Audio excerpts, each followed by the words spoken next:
Salve rapaziada, treinador Alan Lima aqui da Drop Sports passando para tratar de um tema que deu o que falar essa semana aí lá na nossa rede social no Instagram, @dropsports.cp, que foi economia de corrida. Tá? Então, antes de mais nada, o que a gente extraiu daquele conteúdo ali foi de um autor chamado Jason Karp, que é um americano que é PhD em corrida, que é PhD em educação física, né? Ele é um filósofo ortodoxo, já fez mestrado, doutorado, pós-doutorado, e além de ser treinador, ele é também um atleta competitivo, então, ou foi, né? Desculpa, foi, acho que se não me engano ele já faleceu.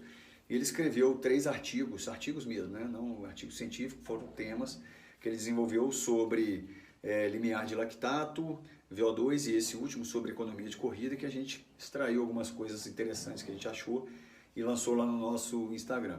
E aí, fruto das perguntas, a gente vai responder aqui, antes de entrar propriamente dita nas sugestões que ele faz para que o treinador consiga insira isso na carga de trabalho do atleta. Antes disso, ele passa alguns pré-requisitos, né? Algumas coisas, alguns itens, algumas observações que a gente deve notar e deve levar em consideração, porque elas influenciam diretamente ali a economia da corrida. Tá? Então a primeira delas é o terreno. Então se eu tenho um terreno mais responsivo ou menos responsivo, eu vou gastar mais energia ou menos energia para me deslocar nele. Então é diferente de eu me deslocar no asfalto do que na areia fofa, por exemplo. Isso aí é muito claro, né? Outra coisa é o tipo de roupa. Então se eu tenho uma roupa mais colada, mais leve, mais respirável e diferentemente de ter uma bandeira assim arrastando, então consequentemente eu vou gastar menos energia, né, para arrastar essa vestimenta comigo, beleza? Outra coisa, biomecânica. Se eu tenho uma biomecânica que eu disperso muita energia, que eu poderia pegar essa energia dissipada e transformar de fato para uma energia de trabalho útil, ela fatalmente eu teria uma economia maior de corrida. É lógico que, salvo as exceções, né, a gente tem lá Paulo Radcliffe, 2003, corria todo torto, corria muito, recordista mundial da maratona.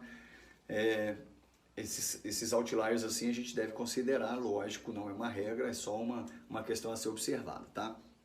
Outra coisa interessante é o tipo de fibra do atleta. Então, tem pessoas que têm mais fibra rápida, mais fibra lenta, e isso vai impactar no tipo de consumo de oxigênio de acordo com a prova que ele está executando, beleza?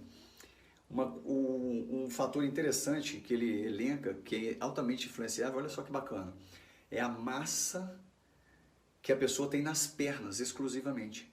Então aquelas pessoas que têm uma maior massa nas pernas, elas tendem a consumir mais oxigênio, principalmente porque é a musculatura que está envolvida, né? Tem toda aquela questão também da massa deslocando no movimento de pêndulo, né? De feijão ali da passada do atleta. E aí, paralelo a isso, ou melhor, adicional a isso, adicionando um fator aí, o peso do tênis. Então já tem um estudo se não me engano, na Sport Science, ou Med Science, se não me engano, enfim, que se você digitar no Google ali, peso do tênis e a influência do VO2, alguma coisa assim, vai sair esse artigo, foi um rebuliço quando ele foi publicado, porque ele afirma, assim, ele traz a ideia de que 100 gramas de diferença de peso na extremidade da perna, ou seja, nos calçados, se eu tenho uma diferença de 100 gramas, a cada 100 gramas de diferença na soma dos calçados, eu tenho 1% de economia ou consumo a mais no VO2. Então, se eu tenho um tênis que pesa 200 gramas, faço um treino e depois eu vou correr um tênis com 100 gramas, o par, de diferença entre eles, eu estou economizando 1% de VO2. Então, isso é um fator direto que influencia na economia da corrida. Beleza? E aí, um outro item interessante é a questão da correlação dos marcadores fisiológicos. Então, se eu tenho um VO2 altíssimo, mas eu gasto muito percentual dele, para andar a uma velocidade, às vezes, baixa, então, sinal que a minha economia, que é o que a gente está tratando aqui, ela não se mostra tão eficiente, na verdade, né? Se eu tenho outro atleta até que tem um VO2 menor, mas ele gasta menos para andar na mesma velocidade, ele é mais econômico. Então, teoricamente, ele irá mais longe ou mais tempo naquela velocidade, enfim. Aí a gente teria que estudar cada caso, mas desconsiderando as outras variáveis, né, a gente entende que os marcadores fisiológicos, eles não mais são tão representativos de uma forma como era antigamente. Hoje, a gente entende que a economia, que é mais ou menos a combinação de vários deles, dos marcadores, desses fatores externos, de biomecânica e tal, é realmente aí a cereja do bolo que faz o indivíduo andar mais rápido, porque afinal de contas é isso que interessa. Não é quem tem o maior VO2 ou quem tem o limiar de lactato mais alto que vai ganhar a prova, e sim aquele que cruzar a linha de chegada. Senão as medalhas seriam entregues lá no laboratório. Mas de qualquer forma, ele sugere, agora sim, considerando esses pontos de influência, ele sugere alguns tipos, às vezes de treinamento ou dicas que ele acha que todo treinador devia inserir para o seu atleta, que seria o primeiro deles, pliometria. Para quem não sabe, é um treinamento de potência com finalização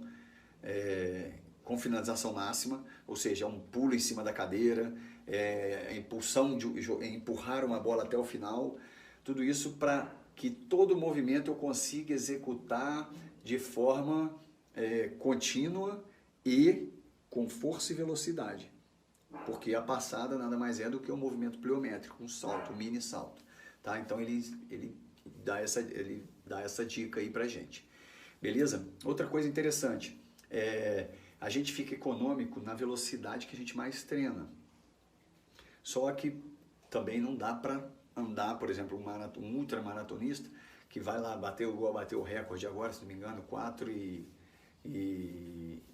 14 durante a maratona de 24 horas, a ultra de 24 horas, o cara correu 315 km, se não me engano, um pace de sub 3 na maratona. Esse cara treinou como? Então aí entra uma magia ali do treinador, né, ou um conhecimento que ele vai pincelando aí alguns fatores que ele consiga montar para que o atleta fique econômico naquela velocidade, beleza?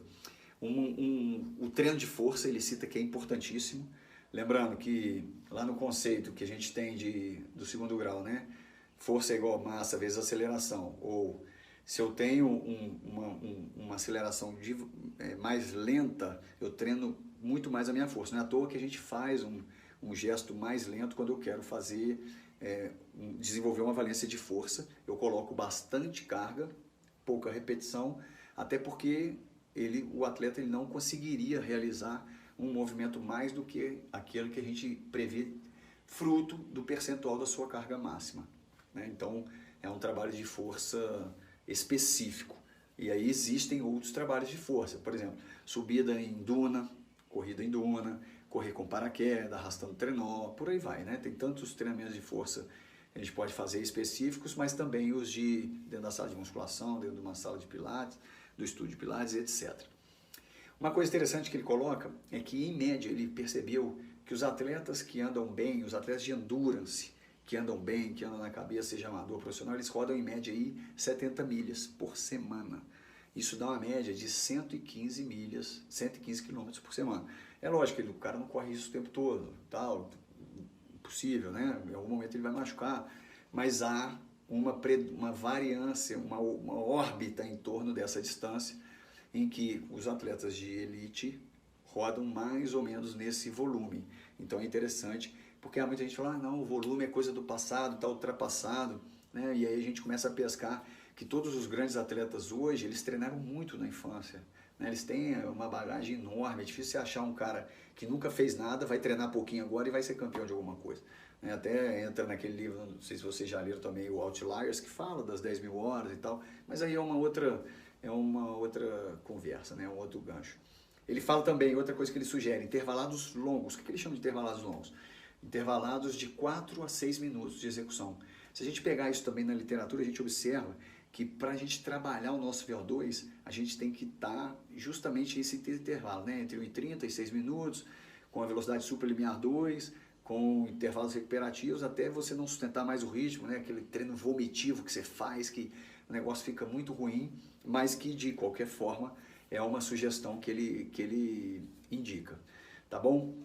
E a outra coisa são os treinos de ritmo, Existe um outro livro também que chama Treine Mais, Correndo Menos, se não me engano, que é ele monta, um autor, eu também não me recordo o autor, ele monta um esquema de treino de 3 ou 4 dias em que ele faz um longo, aí ele faz um ritmo curto, um ritmo longo e um intervalado, se não me engano é isso. E aí ele monta uma estrutura, uns blocos de corrida em cima disso, mas que muitos dessas informações desse livro casam com a informação do Jason Carp, tá bom? Então a gente passou aqui para inserir algumas dicas, para às vezes o treinador ver esse vídeo, encaminhe para o seu treinador ou para quem às vezes é um amante da corrida, do esporte de forma geral. Isso serve muitas vezes para outras modalidades como ciclismo, natação, né? Todas as modalidades geralmente cíclicas, remo, envolvem aí um método de treinamento mais organizado, mais sistemático, que dependem menos às vezes de uma habilidade inata. A gente pode, esse vídeo pode ser enriquecedor, tá bom? Fica aqui o meu abraço, bons treinos, siga a gente, curta, compartilhe, se inscreva no nosso canal aí. Um abraço, galera, valeu!